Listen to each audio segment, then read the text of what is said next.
Welcome, ladies and gentlemen, to the Buy Black series hosted by the Social Action Committee of the Omicron Sigma chapter of Phi Beta Sigma Fraternity Incorporated. We have established a new series of virtual interviews to promote and celebrate Black owned businesses in the DFW area. Our goal with this series is to help increase spend, foot traffic, and visibility of DFW Black businesses. In remembrance of our honorable brother John Lewis, let's shake up the system and no longer be subtle. Starting with us, we can all get into good trouble. My name is Chase Jackson, Director of Social Action, and today we celebrate the Mansfield Funeral Home in Mansfield, Texas, and its CEO, Christie K. Moore. In today's discussion, we're going to talk about who wakes up and says, I want to care for the dead. We want to know, what does it take to run a funeral home? What sets you apart from your competitors? We're going to talk about the laws and market conditions that affect a business, such as a funeral home. And is the workplace all doom and gloom 24/7? My guest for today is CEO Christie K. Moore. She's been in business 24 years. She's a Dallas, Texas native. She's a former chemistry, arts, and embalming teacher at the Dallas Institute of Funeral Service. She went to school at Hampton University, where she received her Bachelor's of Science in Molecular Biology. TopRated.com rated the business as being in the #1 funeral home in Texas for 2018, 2019, and 2020. And her business is 100% solar powered. And last but not least, she is a member of Delta Sigma Theta. Ladies and gentlemen, please help me welcome Christie K. Moore. Hello, thank you. Yes, ma'am. Thank you for joining me. I'm glad I could have you on. After reading your bio that was sent to me, I knew I had to have you on myself. I had a lot more questions, so I had to shorten my list. No problem. Let's do it. All right. So, Christie, who wakes up and says, I want to care for the dead? Is it just for job security? How do you get into that? You know, the funny thing is that people always joke that being a mortician and owning a funeral home is job security. However, I knew when I was 9 years old that I wanted to be a mortician. And so I've been working towards that since that age. I've made a couple of turns working for the government and corporate America. And now I'm here fulfilling my dream. All right. So, and I read in your backstory, you had, I guess, family members that may have influenced your wanting to be a funeral home director. Is that true? Yes. So it was an indirect influence. My great grandmother was diagnosed with colon cancer when I was 7, and I was able to witness what we call anticipatory grief.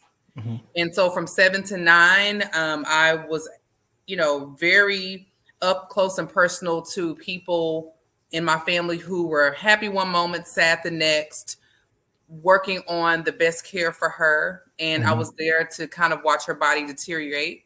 And then when she passed, I was there. And when they were making arrangements the next day, I ended up in the prep room or the embalming room, and I watched them embalm her.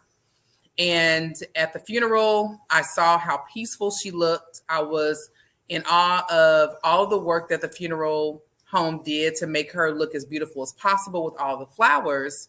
And then it was at Sinking Hills Cemetery when they were lowering her body into the grave, when I asked my dad, what is that person called who took care of Lolo? And he said, a mortician. And I really felt the spirit of God rest upon me. And I knew that was what I was going to do for the rest of my life. Well, thank you for that. And that's, very, very honorable. I too, of course, I've been to my share of funerals, and just was amazed at the care that some of the morticians took to really take care of the body.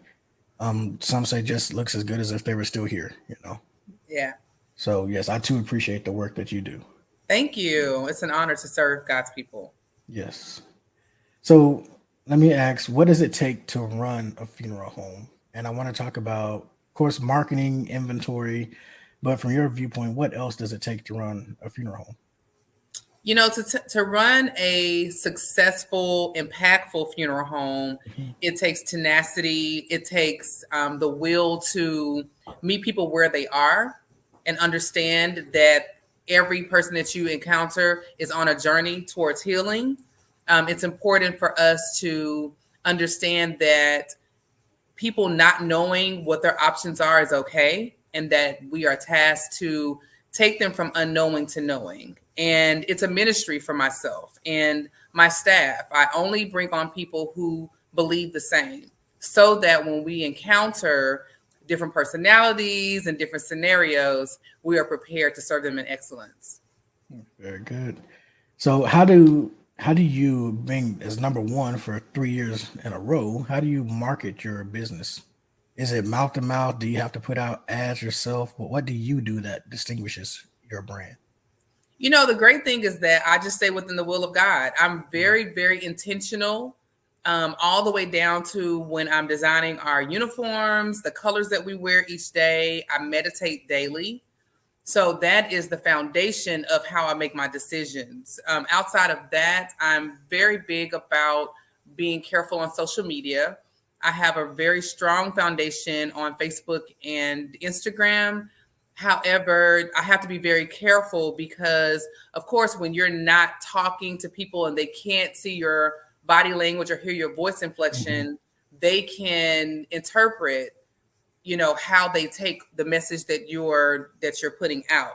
So with social media, I've had some situations where I've had to kind of recant some things that I've said or I've posted, but that's just a part of it. Another great tool for me is just word of mouth. I'm born and raised in Dallas. Those who know me have known all my life that this is what I want to do, and I live my life on purpose. So I believe that when I'm out and I'm in the community, I have to present myself in a way that people feel comfortable trusting me with their loved one. I like that. And live your life on purpose. I would definitely take that to heart. I like that. So let's talk about your staff. You said you only bring in people who are like-minded, and that is important in any organization, especially for it to be a success. So what can you tell me about your staff as far as when it runs a funeral home? Yeah, so I serve as CEO, and I have a funeral home manager who has been a part of the team since about 2018. I hope I have that time right. She's amazing. She's a licensed funeral director as well. And then I have two other full-time persons that serve as administrative assistant, and they clerk for us. But we're all one big family. We all believe in serving the families together. I am there with them. We actually clean the funeral home together. I'm right there with them, vacuuming. No task is too big or too small for myself, my manager, or the staff. And when families come in, they see me with my gloves on, cleaning, or, and they like, oh, you're the owner. I'm like, this is a concerted effort to serve God's people. So we are 100% woman staffed. We have had gentlemen to come through and they drive the vehicles for us and things like that. I'm not opposed to men coming. However, in this season and the seasons before, it's been 100% woman staff. Yeah. Very nice. Very nice. And then also read in my research for you, do you offer helpful resources for grief? Is that one of your services as well? Absolutely. So one way I make sure that I stay in line with serving people and serving families in excellence is that I always think about how I would want my personal family to be served. So with that being said, when families complete their process with us, most funeral homes just leave them to their own devices. They are just like, okay, we'll see you next time you have a death. Well, really the healing and the process of going through grief starts once the final disposition takes place. And so what I do, I have 3 therapists that I've vetted. I actually offer to pay for the first session as a family or an individual. I actually take care of that for them, because not just for African-American people, most people are nervous about starting therapy. They're nervous about being vulnerable. And sometimes it's a money situation. They don't see the value in having therapy. So what I do, I take care of their first session. And then if they feel comfortable moving forward, that's a nudge for them to go towards that. Something else I do, I provide in-home massages for a lot of my family that I know that the process has been very stressful for them. Mm-hmm. And so I will offer that to them as well. And then I have a list of, people that I have vetted that people may need, like an estate sale person. They may need to sell vehicles or transfer titles. We have a list of people that I trust for my personal affairs that I give them so that they can know that they can take care of business carefully, which is very important. That I've never heard of any funeral home offering that. I guess when you talk about a funeral home wanting to take care of you, you really do take care of your patients. I say patients, your Families. practitioners, families. Yes. Yeah. Wow. Wow. Wow. Wow. That's very unique. Thank you. So let's talk about what else may set you apart from your competitors. So do you offer anything else besides the grief services and that you want to mention?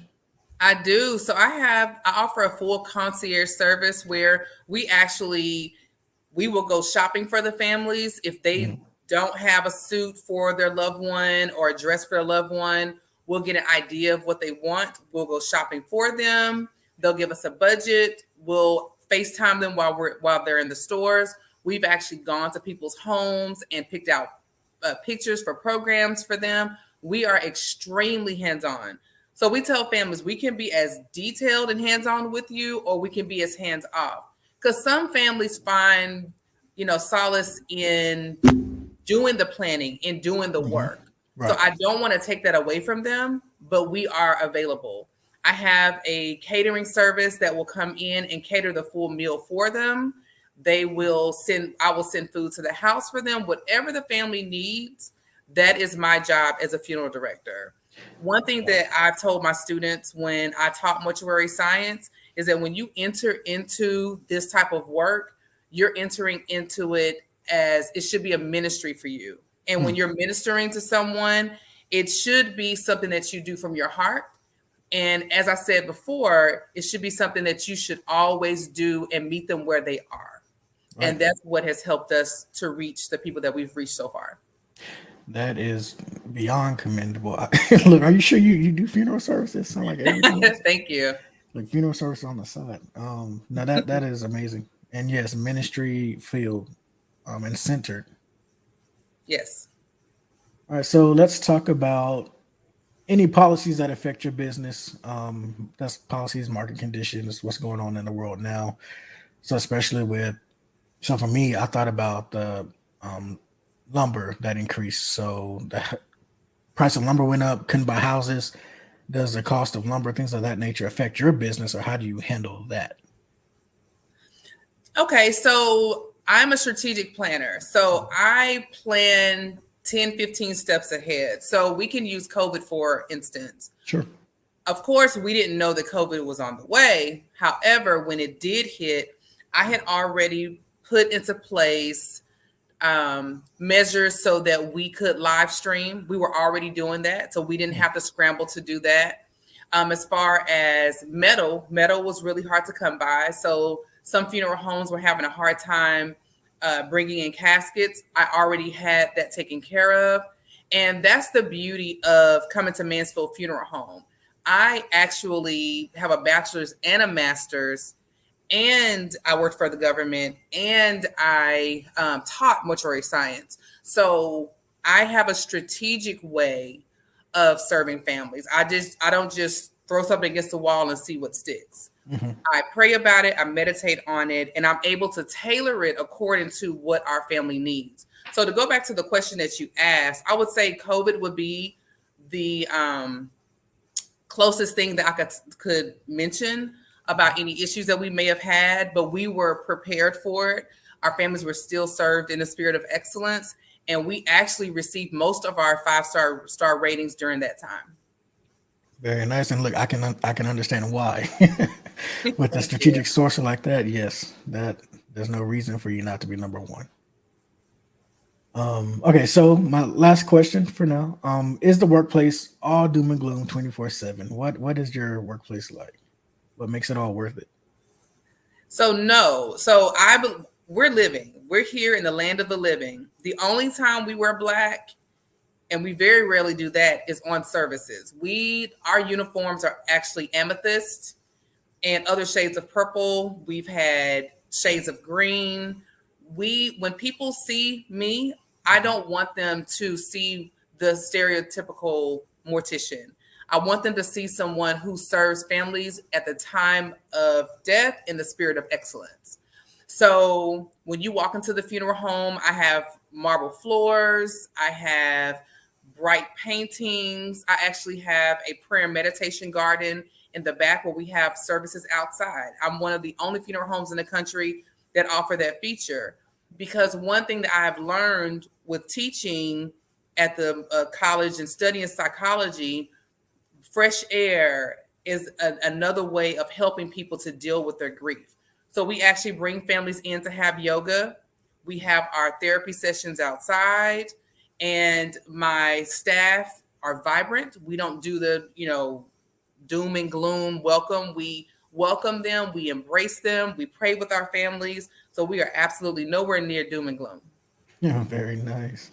Like your services are beyond remarkable. I've never heard of any other business like yours, and I'm glad you're my first Yeah. interview. So no, thank you for agreeing to do this. Christy, that is all I had for you today. Kind of Okay. short and sweet. Do you have any plugs for us? Where can we follow you? Your website and address? Sure. So very simple to the point. All social media outlets is mansfieldfuneralhome.com. So that's Instagram, Twitter, and Facebook. The website is mansfieldfuneralhome.com. I always give out my personal cell phone number. It's 972-805-7844. I'm available 24 hours a day. Even if you haven't experienced a death and you have a question, I've had families call me from other funeral homes and they feel like things are just not right and they need me to explain something to them.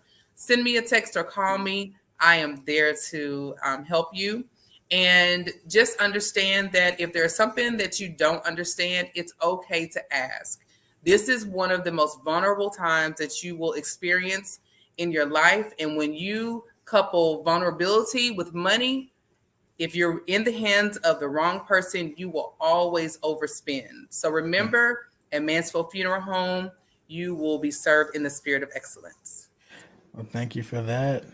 And I'll give our plugs as well. So for our viewers online, you can follow Omicron Sigma on Facebook at Omicron Sigma Chapter PBS and on YouTube at PBS Omicron Sigma Chapter, and then on Instagram at PBS_Omicron Sigma. Christy, once again, thank you for agreeing to be on the show and for being a part of this installment. Absolutely. All right, so ladies and gentlemen, our motto is culture for service, service for humanity. You viewing this broadcast helps speed our cause on its way. Remember, let's shake up the system and no longer be subtle. Starting with us, we can all get into good trouble. Christy, thank you. It's my honor. Thank you.